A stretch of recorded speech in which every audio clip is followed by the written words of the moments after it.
एक देशभक्ति पूर्ण पूर्ण जैसा श्रृंगार यात्रा का जिक्र किया, अभी उसको शुभारंभ किया था। हमारा उद्घोष इस बात से प्रतीत होगा कि हमारे मन में कितनी भावना है। और भारत माता की भावना कम है। भारत माता की, भारत माता की।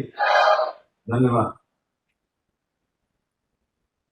महर्षि दयानंद भारत विश्वविद्यालय के हमारे कुलगुरु प्रोफेसर राजवीर सिंह जी,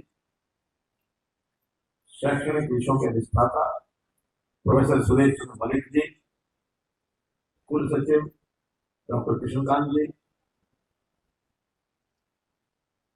प्रोफेसर सीताराम व्यास जी, हमारे छात्र कल्याण विभाग के अधिष्ठाता प्रोफेसर सपना गर्ग जी, विश्वविद्यालय के सभी प्राध्यापक, विश्वविद्यालय परिषद के सदस्य, और जो नए यहाँ जो एडमिशन लेने वाले हमारे स्नातकोत्तर विद्यार्थी भाई बहनों, आप सबका मैं अपनी ओर से भी और इस विश्वविद्यालय की ओर से विशेष तौर पर आपका स्वागत करता हूँ, अभिनंदन करता हूँ।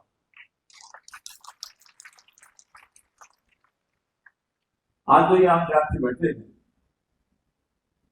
एक नई यात्रा को शुरू करने के लिए शुभारंभ कर रहे हैं। आज ये जो दीक्षा अंग का समापन का एक कार्यक्रम है, इस अवसर पर निश्चित रूप से आपको एक आभास हुआ होगा कि हम अपनी एक यात्रा की नई दिशा में नए पड़ाव को प्राप्त करने के लिए यात्रा शुरू कर रहे हैं। अभी तक हम स्कूली शिक्षा, महाविद्यालय की शिक्षा प्राप्त करके और विश्वविद्यालय स्नातकोत्तर शिक्षा के लिए आगे आ रहे हैं।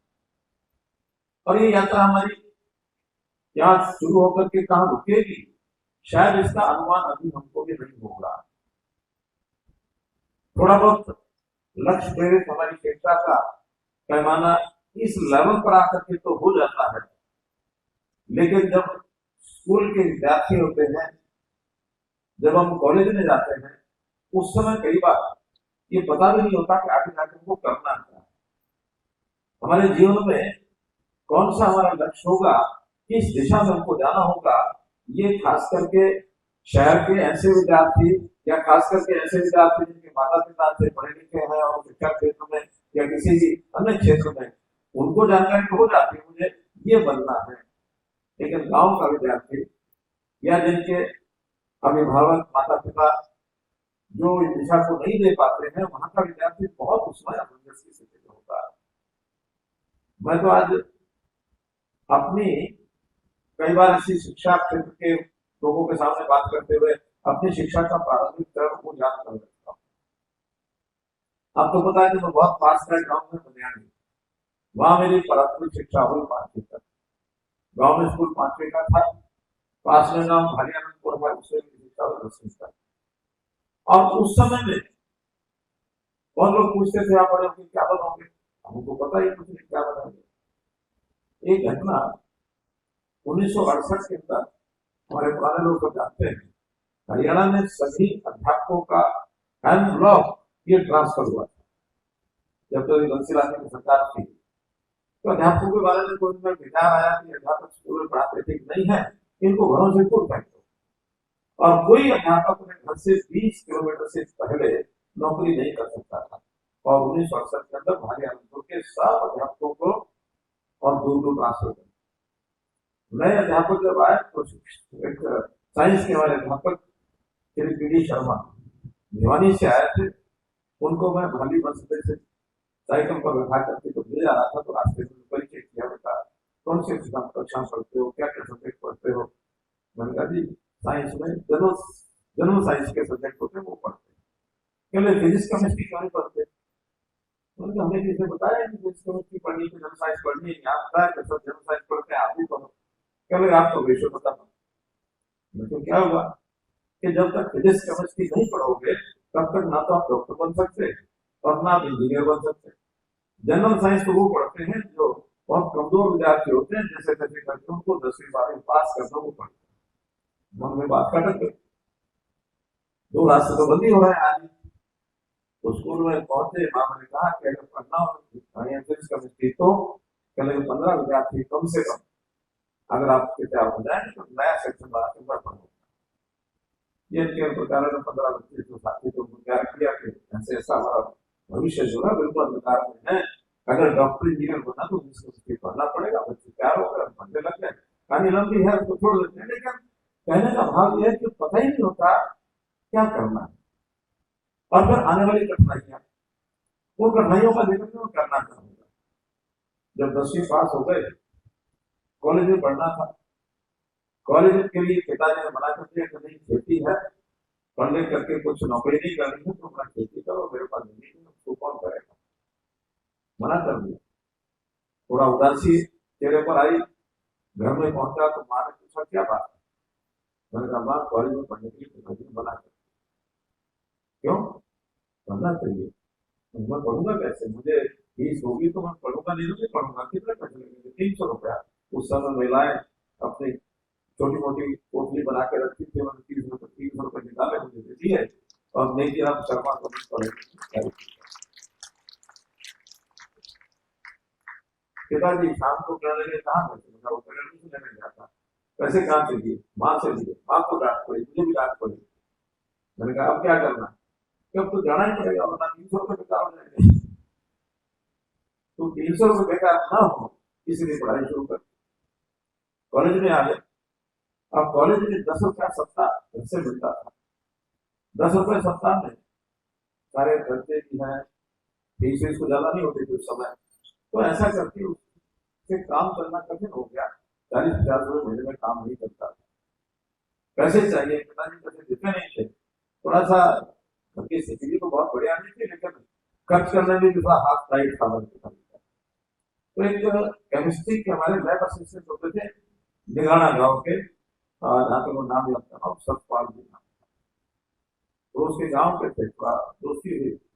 क्या बात है? मैंने कहा ऐसा ऐसा, मेरा तो खर्चा ही करना मुश्किल हो गया। फिर ऐसा मैं व्यवस्था कराता हूँ, क्या करा?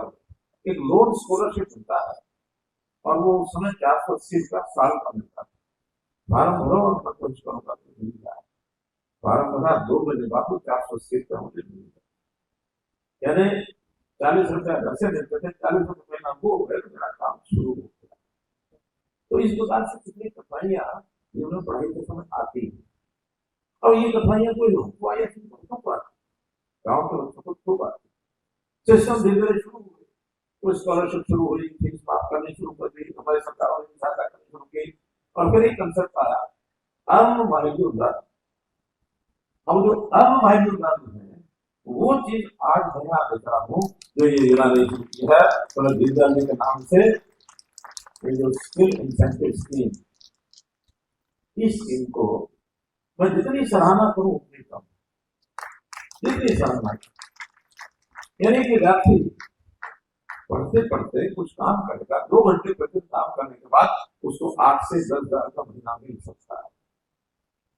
अपना खर्च हो जाएगा, पढ़ाई नहीं आएगी, पढ़ाई को जारी रख सकेगा। नहीं तो बहुत लोगों की पढ़ाई मुसीबत से रुक जाती है। ये काम जो शुरू किया, खास करके इसमें जो ऐप बनाई हमारे श्री नीरज सहगल जी ने, जो इसी विश्वविद्यालय के अलुमनाई है, और वो भी बताया मुझे कि बिना पैसे लिए इन्होंने बनाई है, 20 लाख रुपए का बैंक का खर्च है। तो नीरज सहगल जी को इसके लिए बहुत बधाई देता हूँ। तो विषय कितने ही हैं जो इन विषयों को लेकर के बताए जा सकते हैं, आगे बढ़े जा सकते हैं। लेकिन मैं तो आज इतना कहूंगा कि इस सारे विषय में बहुत सामाजिक संस्थाएं हैं, बहुत से सरकारी कार्यक्रम हैं, विद्यालय महाविद्यालय के कार्यक्रम हैं, पार्ट टाइम जॉब करने का काम भी विद्यार्थी सब करते हैं। और उसके कारण से उनका जीवन सुखी यूं हो जाता है कि कठिनाई से मिला हुआ पैसा उसका दुरुपयोग नहीं होने देते, उसको फजूल खर्च नहीं करते। जीवन की दिशा इस समय ये जो पड़ाव होता है कॉलेज का, इसको टीन एज जिसको कहते हैं, यानी 10 to 20, तो हम भी पोस्ट ग्रेजुएट के विद्यार्थी तो 20 नहीं तो 22 साल के हो गए होंगे। तो ये 22 साल के अंडर 25 ये एक बहुत ही डेलिकेट एज ग्रुप होता है और सेंसिटिव भी होता है। मन पर कौन सी बात कब बढ़ जाए उसका भी कोई सीमा नहीं होती। तो ये अवसर ऐसा है जिसके साथ हमारे जीवन की दिशा ठीक हो जाए, और दिशा ठीक होने के लिए हमारे जो शिक्षा संस्थान है इनका बहुत बड़ा उपयोग होता है। और उसमें प्रसन्नता की बात यह है कि जो हमारी नई राष्ट्रीय शिक्षा नीति बनी है NEP 2020, इसके अंदर इन चीजों का बहुत ध्यान रखा गया है कि शिक्षा में राष्ट्रीयता कैसे आए, व्यवहारिक ज्ञान कैसे हो, हमारा नौजवान अपने पैरों पर खड़ा होने के लिए अपने जीवन में कौन सा काम करे, और फिर सामाजिक एक जो हमारी जिम्मेवारी है उसकी होती है कैसे अग्रसर हो। तो सामाजिक जिम्मेवारी के लिए भी बहुत से ऐसे आउटरीच कार्यक्रम किए जाते हैं कि हम समाज के अंदर अपना संबंध बनाए। बहुत से पाठ्यक्रम में ये चीज आ रही है कि आप ये समाज का काम करेंगे तो आपको ये सर्टिफिकेट मिलेगा, ये समाज का काम करेंगे तो आपको इतने अंक मिलेंगे, पूरा पाठ्यक्रम में दिया गया है। और मैं खास करके इस विश्वविद्यालय में डॉक्टर राजेंद्र सिंह जी को बधाई देता हूँ, इस दिशा में बहुत काम किए हैं, जैसा कि मुझे बताया बहुत काम किया जीवन में ठीक दिशा में जा रहे हैं, जा रहे हैं, इसकी चिंता। वो ऐसे ही विद्यार्थी जो नया शिक्षा जो प्राप्त करते हैं, जो उनको लगता है कि हमको एक दीक्षा जो है वो यहाँ से मिलने वाली है। दीक्षा का अर्थ होता है कि गुरु शिष्य का जो संबंध बनता है, गुरु शिष्य के संबंध के बाद जो उसमें से आगे हम बढ़ने का जो अवसर मिलता है वो दीक्षा होती है। प्राचीन समय में पढ़ाई वढ़ाई करने के बाद गुरुकुल के अंदर एक दीक्षांत कार्यक्रम भी होता था। आज तो दीक्षा और दीक्षारंभ के बाद शिक्षा पूरी होती थी, दीक्षांत होता है। तो दीक्षांत में परीक्षा, ऐसी परीक्षा नहीं होती थी कि कितने अंक आए, आप फर्स्ट डिवीजन आए या आप मेरिट में आए, आपने कोई रिकॉर्ड बनाया क्या, ये दीक्षांत नहीं होता था। दीक्षांत में उन विद्यार्थियों का व्यवहारिक ज्ञान क्या है और हर प्रकार का ज्ञान, चाहे वो अपने घर के अंदर के विषय हो, चाहे घर के बाहर सामाजिक विषय हो, चाहे घर की आदतें हो, इन सबका एक प्रकार से मूल्यांकन किया जाता था कि इस मूल्यांकन के आधार पर विद्यार्थी किस लेवल पर खड़ा हो सकता है। गुरुकुल में यहाँ पर भी दीक्षा की कई बार बारी आ जाती थी, किसी भी विद्यार्थियों को कहते अच्छा चलो जाओ और ये जो रसोई है वो सही रसोई के अंदर जाकर के पोछा लगाओ, और जो बर्तन रखे हैं बर्तन मांझने के दिखाओ कि कैसे बढ़िया बर्तन मांझ सकते हो।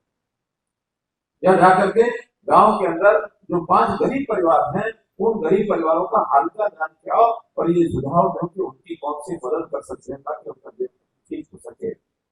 या कई गलत आदतें लोगों को पड़ी हैं, उसको ठीक कराने के लिए ये 10 लोग हैं जिनकी आदतें ठीक कराओ, ऐसा सा दीक्षा का कार्यक्रम होता है। और उसमें जो समझता मिलती है कहते हैं हाँ ये इसको दीक्षा हो गई और इसकी शिक्षा पूरी। आजकल स्नातकोत्तर तक तो परीक्षा नहीं होती है, कितने अंक मिले, प्रैक्टिकल में कितने मिले, परीक्षा लिखित में कितने मिले, लेकिन जब आप इससे आगे बढ़ोगे वास्तव में दीक्षा उस समय होगी।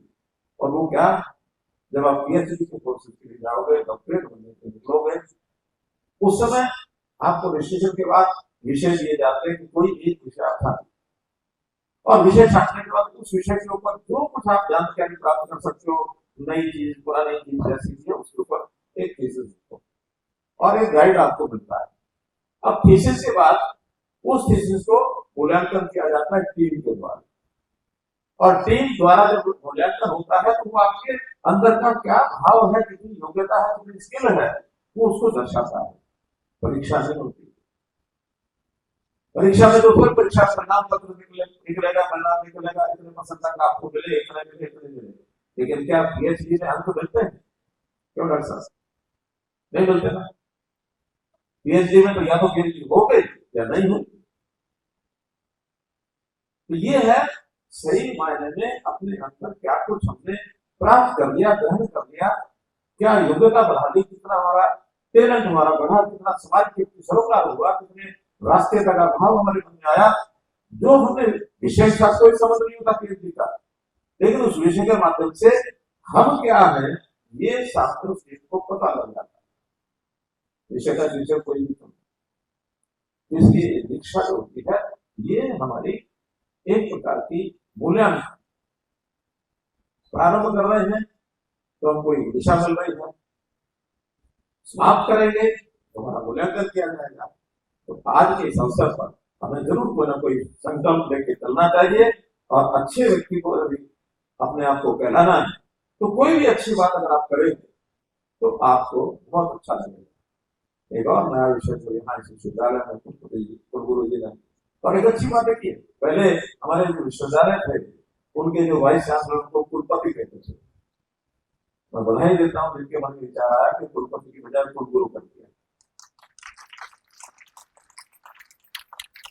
कुल का पति ये कोई अर्थ नहीं, लेकिन कुल का गुरु है तो तब गुरु और शिष्य की भावना बन गया। तो हमारे जितने भी गुरुजन हैं जो हमारे प्राध्यापक पढ़ाते हैं उनको अपने गुरु और शिष्य का संबंध समझाना चाहिए। मुझे अपने शिष्य को कैसे उसका उत्थान हो, कैसे उसकी दिशा ठीक हो, तो ये हमेशा ध्यान रखना चाहिए। तो ऐसे ही हमारे कुलगुरु डॉक्टर राजवीर सिंह जी ने आज एक जो कार्यक्रम हमारे सामने आया कि कई लोगों को यहाँ जो जो पुरस्कृत किया गया या उसको अवार्ड दिया गया, वो अवार्ड कुछ नहीं था, वो एक नेम प्लेट दी गई है।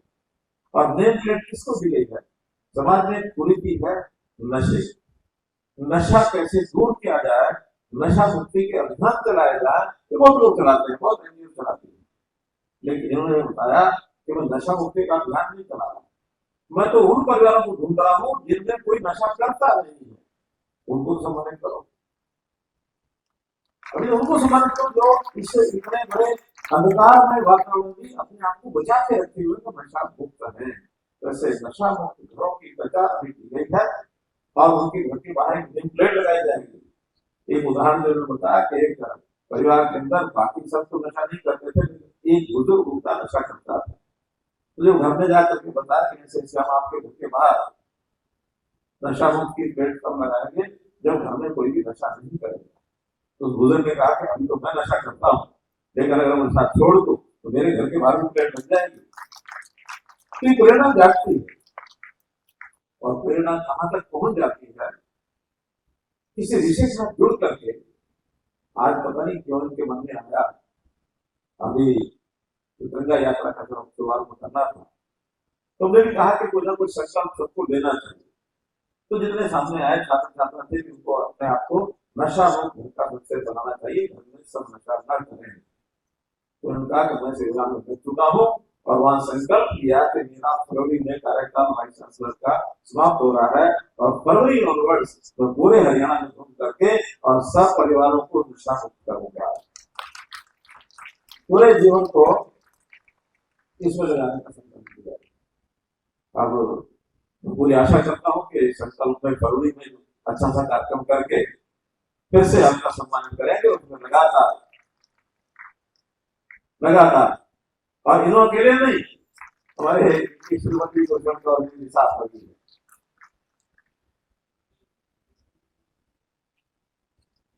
सबके सामने यहाँ भी संकल्प दे रहे हैं कि नशा मुक्ति में पूरा जीवन अपना करने के बाद बहुत नौकरी करनी है, बहुत परिवार को पाल दिया है, बहुत सा यानी व्यक्ति अपने परिवार के उसके लिए करता ही रहता है। और ये प्रेरणा कोई ऐसा इंजेक्शन नहीं है कि इंजेक्शन लगा हो जाती, दबाव में भी नहीं आती, लालच में भी नहीं आती। समाज के तरफ बहुत ऐसे लोग हैं जो सामाजिक आज की हमारी स्थिति को देखते हुए किस प्रकार से समाज का काम किया जाए ऐसे प्रेरणा वाले बहुत से लोग, उन्हीं में डॉक्टर राजवीर जी हैं, तो मैं उनको बहुत बहुत आभार प्रकट करता हूँ और मैं समझता हूँ कि स्वामी दयानंद जी की प्रेरणा उनकी भी यही रही है कि कैसे समाज के अंदर कुरीतियों को समाप्त करो, कैसे हम शिक्षा को आगे बढ़ाएं, कैसे हम त्यागपूर्ण जीवन को व्यतीत करें। तो ये बात जरूर उनके ध्यान में आई है। और एक और काम मैं जरूर बताना चाहूंगा कि जो नशा मुक्त परिवार जो प्लेट हमने अभी सबको जो पुरस्कार रूप में दी है नेम प्लेट नामपट, ऐसे नामपट का एक नामपट का खर्च लगभग 750 रुपया है। और हरियाणा में अभी तक तो कितने चयन किए हैं सूची 1200 के लगभग ऐसी सूची बना दी है कि जो नशा मुक्त घर है। मुझे अच्छा लगा कि इसमें मेरे गांव के भी 2-3 परिवार निकले, निकले आसपास के, पता नहीं मुझे गांव को टारगेट किया है। ये पहले 5 गांव अडॉप्ट किए हुए हैं। मैं इसके लिए फिर से बहुत धन्यवाद करता हूँ कि मेरा भी इसमें सीना चढ़ रहा था कि मेरे गांव को बचाने के लिए काम करें। और ये नेम प्लेट लगेगी। अब हरियाणा में मानो कितने परिवार हो सकते हैं, 10,000 हो सकते हैं, 20,000 हो सकते हैं, 1,00,000 हो सकते हैं। अब ये सारा खर्च कौन करेगा? तो कोई कभी नहीं होती समाज में काम करने वाले लोग कैसे आगे बढ़ते हैं। तो इसमें भी आगे बढ़ करके हमारे सरदार मंजीत कोहली आए हैं। तो मंजीत जी ने कहा कि हरियाणा में जितने भी नेम प्लेट लगेंगी तो मंजीत कोहली और उसमें 1 करोड़ 10 करोड़ 2 करोड़ 5 करोड़ 10 करोड़ कहां से लाएंगे, क्या करेंगे, इनका काम। लेकिन लोगों को सीख प्रेरणा मिलेगी और ये प्रेरणा ऐसे दूसरों को जागृत करेगी। कई बार नेम प्लेट ऐसी होती है जो दूसरों को सुविधा भी करती है। कैसे? एक बार हरियाणा में बीपीएल की योजना चली तो हर किसी से बीपीएल बन जाओ, बीपीएल बन जाओ, लाभ बन जाता है। तो सरकार ने फैसला किया कि बीपीएल परिवारों को घर के बाद बीपीएल का नेम प्लेट लगा दो। ये परिवार बीपीएल बहुत लोग आ गए, ना नेम प्लेट हटा लो, हमारे परिवार में तो कुछ शादी नहीं करेंगे आगे किसी बच्चे की। तो उन्होंने कहा कि ठीक है, हटा लेते हैं, बीपीएल में नाम बता दो। तो कोई नेम प्लेट पहचान आदमी को अच्छा नाम देती है और कोई नेम प्लेट आपको बदनाम करती है। तो अच्छे नाम के लिए अगर ये सब किया जाता है तो बहुत अच्छा ये काम होगा। तो ऐसे सामाजिक सरोकार, ये तो एक बताया है नशा मुक्ति में, बहुत से ऐसे सामाजिक बुराइयां कमियां बन जाए। कोई पूछेगा भाई क्यों ना है, दुनिया चल रही है, धरती का पेड़ कम होता जा रहा है और लेकर के उसमें से कार्बन को कंज्यूम करते हैं जो उनके खाने में काम आता है और ऑक्सीजन को छोड़ देते हैं। इतनी कार्बन एक पेड़, सामान्य पेड़ अपने एक दिन में ले लेता है, ये भी 60 से 90 ग्राम। मनुष्य की ढोकड़ी तेज चलती है, फैक्ट्री तेज है, पेड़ों को तेज नहीं है। 60 से 90 ग्राम ये कार्बन एब्जॉर्ब करता है एक पेड़। 1 किलो आदमी छोड़ता है, 60 से 90 ग्राम पेड़ लेता है, तो एक व्यक्ति को जिंदा रहने के लिए कितना पेड़ चाहिए बताइए? 11 से 15। 90 ग्राम गिरोगे तो क्या, 60 ग्राम गिरोगे तो 15। तो आप सब लोग 11 से 15 पेड़ों की जो छोड़ी हुई ऑक्सीजन है वो आप लेते हो और आप द्वारा छोड़ी हुई कार्बन डाइऑक्साइड 11 से 15 व्यक्ति वो खाते हैं। तो पेड़ों की जरूरत है नहीं। जिस दिन ये पेड़ कम हो गए उस दिन शरीर की बीमारियां, फेफड़े कमजोर, टीबी की बीमारी और कभी कोविड जैसी बीमारी दोबारा आ गई तो शरीर की जो क्षमता है, जो रेजिस्टेंस पावर है, वो बहुत कम हो जाएगी। तो बहुत बड़े खतरे भी पैदा हो सकते हैं। इसलिए अभियान को तेजी से चलाना चाहिए कि घर में 5 मेंबर है तो मान के चलो कि 75 पेड़ तो हमारी जिम्मेदारी है अपने घर में ताजा रखना, लगाना नहीं, उनको सुरक्षित रखना। लगा दिए, 2 साल तो कोई बच्चा रहेगा, 3 साल बच्चा रहेगा, उसको कुछ नहीं ऑक्सीजन छोड़ेगा, वो कब छोड़ेगा 4 साल 5 साल पार करेगा। तो उन पेड़ों की सुरक्षा करना इनकी बहुत जरूरी है। तो मित्रों बातें बहुत छोटी छोटी है। बेटी बचाओ बेटी पढ़ाओ का अभियान भी हमारे एक ऐसे नौजवान है जो जुड़ गए हैं, वो है सुनील जागला। बैठे हैं, इधर बैठे सुनील जागला, बहुत पुराने हमारे बीबीपुर गांव गीत में बीबीपुर गांव के सत्संग रहे हैं। इनके गांव में एक बार जाना हुआ, इन्होंने प्रधानमंत्री जी का अभियान को सिरे चढ़ाया। आपको पता होगा संस्कृत करता और उसको करते करते सामाजिक विषयों में इतना पारंगत हो गए कि उन्होंने पूरा जीवन समाज सुधार के लिए लगा दिया, पूरा जीवन। और आजकल पिछले कुछ सालों में और इन्होंने सर्वे करना शुरू किया और उस पर क्या आगे काम करेंगे, क्या बना लेंगे। सर्वे क्या किया कि देश के 34 प्रदेश है, तो इन 34 प्रदेशों में सबसे ज्यादा गाली देने वाला का प्रचलन कौन से प्रदेश में? ये विषय ऐसा जो किसी गाली नहीं आता। लोग गाली देने का मुंह पर खड़ी रहती, 10 बार गाली देगा, बाद में पूछो तो गाली देने किसने दी, और वो भी अपने आप को गाली देकर पूछेगा किसने दिए। हमारी भाषा सुधरे, बोलचाल का व्यवहार अच्छा हो, गालियां ना निकले। तो इन्होंने पूछा हरियाणा का नंबर 6 नंबर है नीचे से, तो हरियाणा को कैसे सुधारेंगे सुनील जी? सबसे पहले अभियान में यदि सामान्य जन को जागरण करना होगा। हमारे संस्कार, हमारी संस्कृति इसके बारे में कोई उत्थान नहीं होता। हमारे संस्कार कैसे, हमारा सामाजिक सामाजिक सरोकार, जिस समाज में हम रहते हैं, जिस समाज में हमको सब कुछ दिया है, इसका बहुत बड़ा ऋण हमारे ऊपर है, उस ऋण को उतारना है, तो फिर इन सामाजिक सरोकारों के साथ हमको भी अपने आप को जोड़ना पड़ेगा। आप बहुत सौभाग्यशाली हैं कि आप इस विश्वविद्यालय में आपका नाम पढ़ाई शुरू की है, और जो जिस स्थान पर पढ़ना शुरू करता है उसके प्रति श्रद्धा का भाव उसका बना ही रहता है। तो समझ में क्या पता, जितने भी मैं 4 संस्थान ऐसे हैं जहां मेरी पढ़ाई यानी BA तक पूरी हुई। पहला प्राइमरी स्कूल बनियाड़ी, दूसरा हाई स्कूल हरियाणा, तीसरा राम शर्मा गवर्नमेंट कॉलेज रोहतक, और चौथा प्राइवेट भी मैंने दिल्ली यूनिवर्सिटी में ग्रेजुएशन की। तो मैं मुख्यमंत्री बनने के बाद अभी तक 4 संस्थानों में एक बार 2 बार होकर आया, और सबसे का मैंने यही कहा, जो वैल्यू बनाई है, जो यहाँ पढ़ के जा चुके हैं, उन सबको भी आप लोग बुलाइए, बुला करके उनके मन में भी आपके संस्थान के प्रति कुछ ना कुछ भाव जरूर होगा। हमने वहां मैं जो जाता रहा हूँ, वहां तो उनकी दीवारें भी ध्यान में आती है, ये कमरा था जिसमें बैठता था। यहाँ मुझे अध्यापक इस पेड़ के नीचे हमको पढ़ाते थे। उस समय कमरों में AC वगैरह नहीं होते थे, कमरों में गर्मी होती थी, तो बाहर पेड़ की छाया के नीचे अध्यापक कुर्सी लगा के बैठा के पढ़ाते थे। तो ऐसे सारी चीजें याद आती थी। तो हम भी आज यहाँ पढ़ के जाएंगे तो एक ना एक दिन किसी अच्छे यानी कुछ हम बन के देखेंगे, और आगे जाकर के समाज में अच्छा काम करेंगे तो हमारा नाम भी अच्छा बनेगा। जब हम शुरुआत करेंगे अपने जीवन की, तो हम इस विश्वविद्यालय के नाम से जाने जाएंगे कि मैं MDU का पढ़ा हुआ हूं।